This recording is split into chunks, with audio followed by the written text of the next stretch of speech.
அனைவருக்கும் இது யூகேவி தமிழா. கல்வி சம்மந்தப்பட்ட தகவல்களை நம்ம சேனலில் தொடர்ச்சியாக கொடுத்துட்டு வரோம். அதேமாதிரி டிஎன்ஏ கவுன்சிலிங் சம்மந்தப்பட்ட தகவல்களுமே கொடுத்துட்டு வரோம். இப்போ வந்து பார்த்திங்கன்னா எஸ்எஸ்என் காலேஜ் ஆஃப் இன்ஜினியரிங், தமிழ்நாட்டோட நம்பர் 1 ப்ரைவேட் இன்ஜினியரிங் காலேஜ். அவங்க வந்து அட்மிஷன்ஸுங்கிறது கவர்மெண்ட் கோட்டா மூலமாகவும் பண்ணுறாங்க, த்ரூ கவுன்சிலிங் வழியாகவும் பண்ணுறாங்க, மற்றும் மேனேஜ்மெண்ட் சீட்ஸை பொறுத்த வரைக்கும் அவங்க மெரிட் மேனேஜ்மெண்ட்டுங்கிறத ஃபாலோ பண்ணுறாங்க.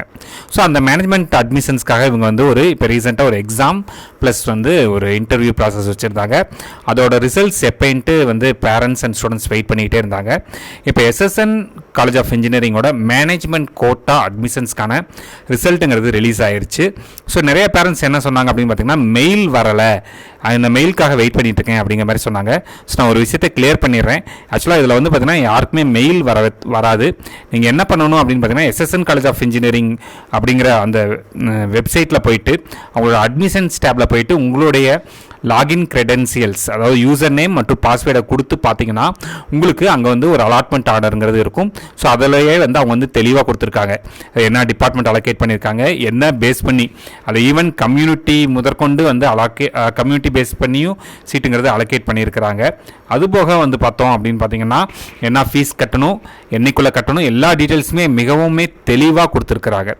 ஸோ இந்த செலெக்ஷன் ப்ராசஸில் செலக்ட் ஆன மாணவர்களுக்கு பார்த்தீங்கன்னா, டே ஸ்காலர் மாணவர்களாக இருந்தீங்கன்னா ஒரு வருடத்திற்கு 3,05,000 ரூபாயும், அதே சமயத்தில் ஹாஸ்டல் ஸ்டூடெண்ட்டாக இருக்கிறீங்க அப்படிங்கிற பட்சத்தில் college fees, hostel fees, mess bill எல்லாம் சேர்ந்து ஒரு வருஷத்துக்கு 3,35,000 ரூபாயும் பே பண்ண சொல்லியிருக்காங்க.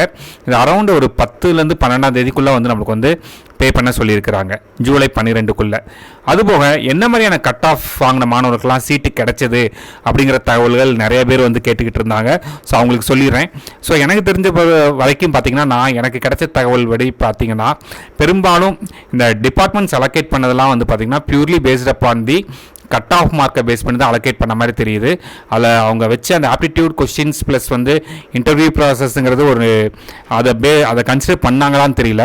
ஸோ என்கிட்ட இருக்க ஒரு 5 to 6% டேட்டாஸ் வச்சு படி பார்த்தீங்கன்னா என்னென்ன கட் ஆஃபுக்கு என்ன மாதிரியான கல்லூரிகள், என்ன மாதிரியான டிபார்ட்மெண்ட் கிடைச்சதுங்கிறது பார்ப்போம். எனக்கு தெரிஞ்சு ஃபஸ்ட்டு என்கிட்ட கான்டாக்ட் பண்ண பேரண்ட்டில் பார்த்தீங்கன்னா ஹையஸ்ட் கட் ஆஃப்ங்கிறது 198.5. ஸோ 198.5க்கு பார்த்தீங்கன்னா கம்ப்யூட்டர் சயின்ஸ் இன்ஜினியரிங்கிற டிபார்ட்மெண்ட் கொடுத்துருக்குறாங்க. அதுக்கடுத்து இன்னொரு பேரண்ட் கான்டாக்ட் பண்ணார். அவரோட கட் ஆஃப் அவரோட டாக்டரோட கட் ஆஃப்ங்கிறது 196.5. அவங்க சிபிஎஸ்சியில் 196.5 சிபிஎஸ்சி. ஸோ அவங்களுக்கு பார்த்தீங்கன்னா கம்ப்யூட்டர் சயின்ஸ் இன்ஜினியரிங்கிற டிபார்ட்மெண்ட் கொடுத்துருக்காங்க. இன்னொரு ஸ்டூடெண்ட்டுக்கு பார்த்தீங்கன்னா 192 கட் ஆஃப். ஸோ இந்த 192 கட் ஆஃப்க்கு பார்த்தீங்கன்னா ஐடி டிபார்ட்மெண்ட் கிடைச்சிருக்குதுங்க. அதுபோக பார்த்தீங்கன்னா ஒரு 188 அப்படிங்கிற கட் ஆஃப்க்கு பார்த்தீங்கன்னா பயோமெடிக்கல் இன்ஜினியரிங்கில் சீட்டு கொடுத்துருக்குறாங்க. அதுபோக பார்த்தீங்கன்னா 187.5க்கு மெக்கானிக்கல் இன்ஜினியரிங்கில் கொடுத்துருக்காங்க. இதெல்லாம் விட மிகப்பெரிய ஒரு ஆச்சரியமான விஷயம். இப்போ கடைசியாக ஒரு பேரண்ட் ஃபோன் பண்ணியிருந்தாங்க, 163.5 கட் ஆஃப்க்கு பார்த்தீங்கன்னா இவர் கவுன்சிலிங் அட்டன் பண்ணியிருக்காங்க. சிவில் இன்ஜினியரிங் டிபார்ட்மெண்ட்டுங்கிறது அலோகேட் பண்ணியிருக்காங்க. கம்யூனிட்டியுமே ஜென்ரல் கம்யூனிட்டியில் வர்றாங்க. ஸோ இதுதான் என்கிட்ட இப்போ இந்த ரிசல்ட்ஸ் வந்ததுலேருந்து இப்போ வரைக்கும் எனக்கு கிடைச்சிருக்கக்கூடிய தகவல்கள். இந்த வீடியோவை பார்க்குற யாருக்காச்சும் நீங்கள் உங்களுக்கு ஒரு வேளை உங்களோட ரிசல்ட்ஸ் பார்த்து உங்களுக்கு என்ன டிபார்ட்மெண்ட் கிடச்சிருக்குங்கிறத இந்த வீடியோ கீழே இருக்கக்கூடிய கமெண்ட் செக்ஷனில் நீங்கள் கமெண்ட் பண்ணலாம். ஸோ உங்களுக்கு என்ன சீட்டு கிடச்சிருக்கு மற்றும் பார்த்தீங்கன்னா என்ன மாதிரியான கட் ஆஃபுக்கு உங்களுக்கு கொடுத்துருக்காங்க அப்படிங்கிற தகவல் கொடுத்தீங்கன்னா இது இதை பார்த்துக்கிட்டு இருக்க மற்ற மாணவர்களுக்கு உபயோகமாக இருக்கும். அதே மாதிரி அடுத்த வருஷம் கலந்துக்க போகிற மாணவர்களுக்கும் உபயோகமாக இருக்கும். இது மாதிரி கண்டினியூஸாக கவுன்சிலிங் சம்மந்தப்பட்ட தகவல்கள், கட் ஆஃப் சம்மந்தப்பட்ட தகவல்கள் மற்றும் கல்லூரிகள் சம்மந்தப்பட்ட தகவல்கள் வேணுங்கிறவங்க யூகேவி தமிழா அப்படிங்கிற இந்த யூடியூப் சேனலை சப்ஸ்கிரைப் பண்ணிக்கோங்க. மிகவும் நன்றி.